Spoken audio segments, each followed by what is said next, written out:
Olá, crianças, tudo bem com vocês? Vamos para mais uma aula. Hoje, aula de geografia. Vocês vão abrir o livro de vocês na página 112, aonde nós vamos introduzir hoje o capítulo 7. Mas já, professora, já o capítulo 7, tá certo? E aí, no capítulo 7 traz um tema para nós, né? Vida e aspectos culturais do campo. Então, hoje nós vamos fazer uma pequena introdução aí. Só que antes da gente introduzir esse conteúdo, eu gostaria que vocês observassem aí a imagem de abertura desse capítulo. Que imagem que você pode ver aí, crianças? Por favor. Vocês estão observando? O que vocês observaram aí? Que imagem é essa? A imagem de um céu, não é verdade? E aí tem uma pessoa, provavelmente fotografando esse céu. Que nome se dá aí, professora, a essa prática de pessoas que fotografam aí o céu, a imensidão do céu?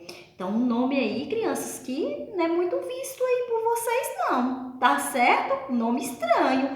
Então, astrofotografia, que vem do astro, certo? Aqui, ó, astrofotografia.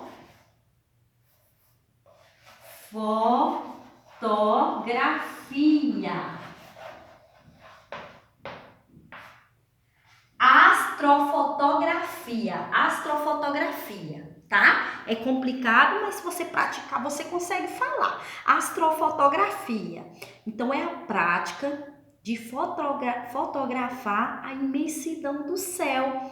E aí, o que as pessoas aí costumam fotografar aí nessa imensidão do céu? As estrelas, os astros, não é verdade? E outras coisas a mais aí que elas, durante a noite aí, elas ao fotografar aí, elas fotografam aí, pegam algumas imagens, não é verdade? Então, essa é a prática de fotografar, é dado então esse nome aí complicado. Então, se você, criança, você já observou, você já tem observado aí o céu? Se não, a professora vai deixar aqui uma proposta de trabalho para vocês, tá certo? Um trabalho, mas um trabalho que vai ser maravilhoso, sabe? O que vocês vão fazer?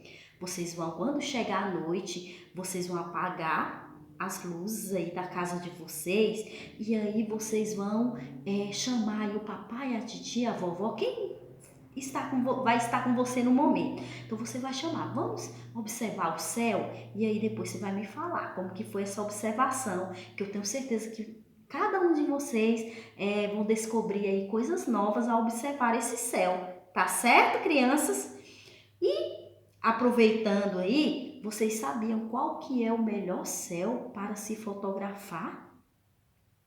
O céu do campo, o céu da zona rural. Por quê, professora? Porque é um céu mais limpo, sem poluição, crianças, não tem poluição.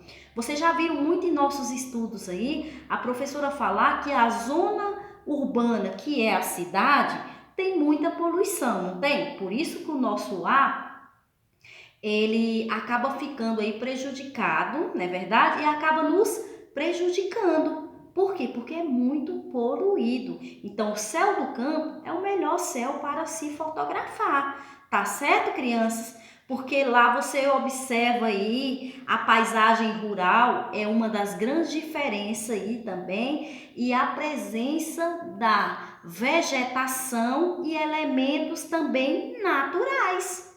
Aí está o motivo pelo qual o céu do campo ele é melhor de se fotografar, tá certo? Por quê? Porque o que predomina lá no campo, qual que é a paisagem?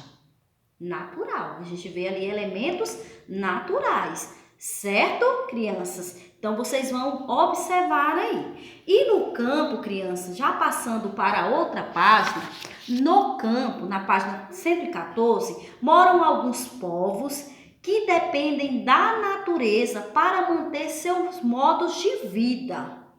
Vocês vão observar aí, ó, o modo de vida dos povos tradicionais. Então, alguns povos moram no campo, alguns povos aí para manter aí, né, seus modos de vida, porque eles dependem da natureza. E aí nós vamos começar aí pelos primeiros povos aí, que chamado aí de povos tradicionais, que são quem? São os caiçaras, tá certo? Os caiçaras, eles vivem aonde? Eles vivem perto de mar, nos estados aí do Paraná, certo?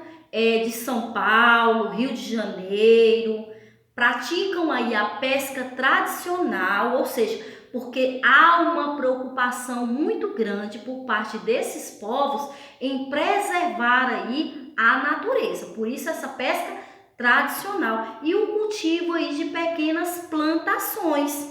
Sua cultura também é marcada por danças, por músicas, por cirandas, né?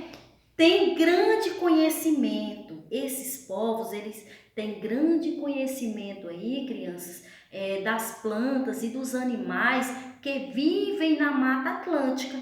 Então, são povos que vivem ali há muitos anos, então tem aí esse conhecimento, tá certo? E aí nós vamos para os povos, os castanheiros. Onde que vivem aí os castanheiros? O que que eles fazem? Os castanheiros, eles vivem geralmente aí nos estados do norte do Brasil, como no Pará, né? E aí eles acampam aí na floresta amazônica para coletar castanhas. E aí, o que que eles fazem? Eles coletam essas castanhas. Vocês conhecem a castanha do Pará, crianças? Vocês não conhecem? Pois passem a conhecer. A professora tentou arrumar para trazer para vocês, mas aqui por perto não tinha, tá bom? A professora vai ficar devendo. Então, a castanha, eles coletam essas castanhas e transportam essas castanhas para a cidade para serem vendidas aí por pessoas normais e também para as indústrias. Ou seja, eles vendem lá para as pessoas que vivem ali na cidade, mas também fornecem essas castanhas para as indústrias, tá certo? Então essa é a função aí dos castanheiros. A renda que eles têm são, além dos elementos aí que a natureza fornece para eles, para a sua alimentação, eles vivem também dessa renda. E aí nós temos os outros povos aí que são os indígenas, tá certo? Os indígenas aí que tem aí grande sabedoria, né, que vai passando aí de pai para filho. Com certeza esses povos também tradicionais, como os castanheiros, os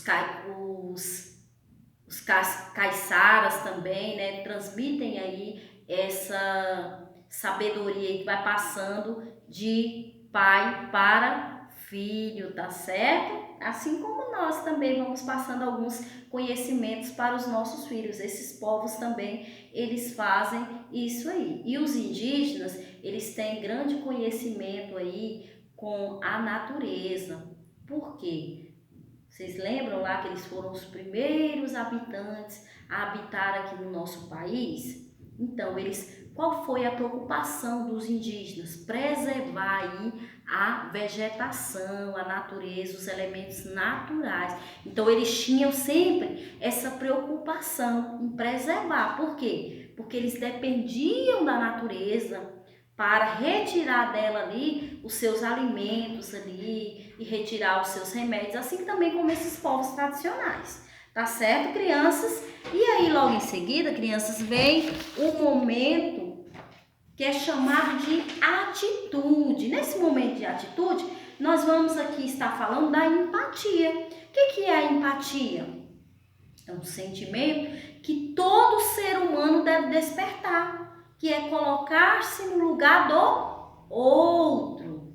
Aqui na cidade, as crianças têm alguns costumes. Final de semana, agora não, que nós estamos de quarentena, né? Quarentena que já vai para quase 3 meses. Mas o que acontece? Nós temos outros tipos de lazer aqui. Nós vamos ao shopping, nós vamos a alguma praça, algum clube, não é verdade? E as crianças que vivem aí nessas comunidades tradicionais, elas também têm ali o seu momento de lazer. Ou seja, elas vão à escola, né?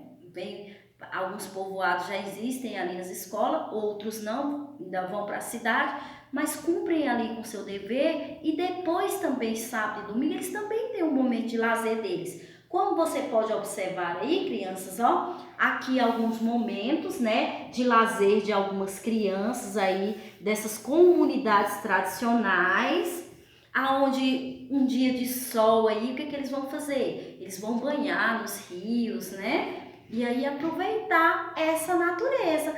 É um divertimento, professor? É um momento de lazer? Sim. Ali de acordo com a cultura deles ali, com aquelas comunidades tradicionais, mas elas também têm os seus momentos de lazer, tá certo? Então nós devemos respeitar o outro, né? Respeitar suas diferenças. Ah, mas eu vou ao shopping, ele vai para o rio, mas para ele é um momento de lazer. E tem coisa melhor do que ir ao rio aí quando o sol está quentinho, gostoso, né? Mas sempre lembrando aí da proteção, né, para nossa pele, tá certo? Então, sempre que você for banhar aí em algum rio, a fazer assim como essas crianças dessas comunidades, você tem que tomar aí uns certos cuidados, tá certo, crianças? E logo em seguida vocês vão responder as atividades da página 117, que vai falar lá dessas comunidades tradicionais que nós falamos. Tá bom, crianças? Beijos, fiquem com Deus e até a nossa próxima aula.